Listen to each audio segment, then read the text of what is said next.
Hi friends, இந்த வீடியோவில் நாம் எதை பற்றி பார்க்க போகிறோம்னா, இதே சீரியலில் ஒரு அட்டகாசமான ப்ரொமோ வந்திருக்கு. அதை பற்றி தான் அந்த வீடியோவில் பார்க்க போகிறோம். அதுக்கு முன்னாடி நம்ம சேனலை சப்ஸ்கிரைப் பண்ணாதவங்க கீழே இருக்கிற சப்ஸ்கிரைப் பண்ணி கிளிக் பண்ணிவிட்டு பக்கத்தில் இருக்கிற பெல் பண்ணி கிளிக் பண்ணிடுங்க. சரி, வாங்க வீடியோக்குள்ளே போகலாம்.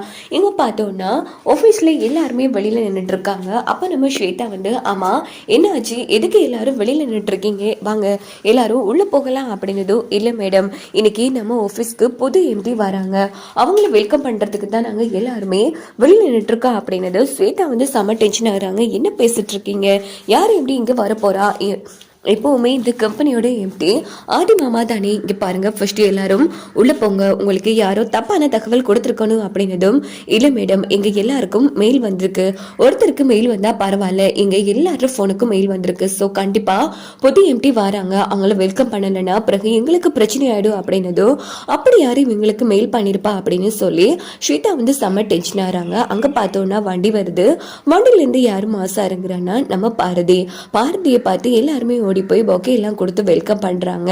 இன்னொரு பக்கம் பாரதி ஃப்ரெண்டு பார்த்து ஆச்சரியப்படுறாங்க. இதை பார்த்து ஸ்வேதா அந்த இடத்துல செம டென்ஷன் ஆகுறாங்க. என்ன இவ இப்படி இறங்குற அப்படின்னு யோசிக்கும் போது, என்ன ஸ்வேதா என்ன வெல்கம் பண்ண மாட்டியா அப்படின்னு கேட்டதும் பாரதி, யாரு கேட்டு இப்படியான வேலையெல்லாம் பார்த்துட்டு இருக்க, ஹலோ யாருன்னா கேட்கணும், ஃபர்ஸ்ட் இந்த ஆஃபீஸ்ல நீ வேலை பார்க்கணுமா இல்லையான்னு அதை கூட நான் தான் யோசிக்கணும், அப்படி இருக்கும்போது யாரு கேட்டு நான் இதெல்லாம் பண்ணணும், இங்க பாரு சொத்து முழுக்க இப்போ என்னோட பேர்ல இருக்கு, அப்படி பார்த்தா இந்த ஆஃபீஸ்ல யாரு ஒர்க் பண்ணணும் ஒர்க் பண்ணக்கூடாதுன்னு முடிவெடுக்கிறதும் நான் தான், இனி இந்த ஆஃபீஸோட எம்டியும் நான் தான், அதை முதல்ல ஞாபகம் வச்சுக்கோ அப்படின்னுட்டு ஸ்வேத் நம்ம பாரதினால ஸ்வேதா மூஞ்சில் கறியை போசிட்டு மாசா உள்ள போனதும் ஸ்வேதா செம்ம டென்ஷன் ஆகுறாங்க. இப்போதைக்கு நாம உண்மையை மறைச்சிட்டு இருக்கோம் பாரு, அதான் நாம பண்ண முதல் வேலை.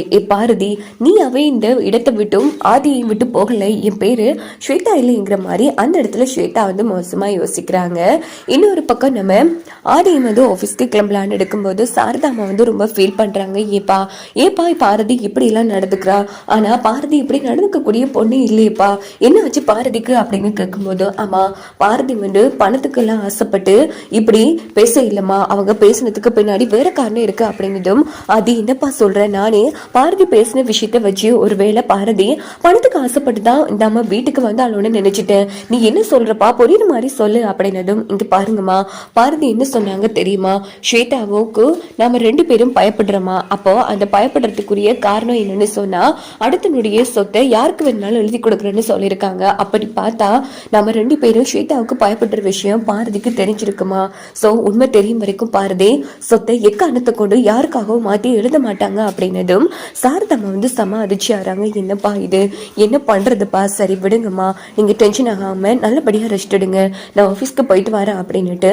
நம்ம ஆதி கிளம்புறாங்க. அப்ப ஆதி புரிஞ்சுக்கிறாங்க பாட்டி ஆஃபீஸ்க்கு போயிட்டாங்கன்னு. அங்க பார்த்தோம்னா ஆதி போனதும் யாருமே எழுவவே இல்லை, எல்லாரும் இருக்காங்க, என்ன இது யாருமே குட் மார்னிங் கூட சொல்லவே மாட்டேங்கிறாங்க அப்படின்னு சொல்லிட்டு செம்ம டென்ஷனா உள்ள போறாங்க. அங்க பார்த்தா நம்ம பாரதி ஆதியோட சீட்ல இருக்காங்க.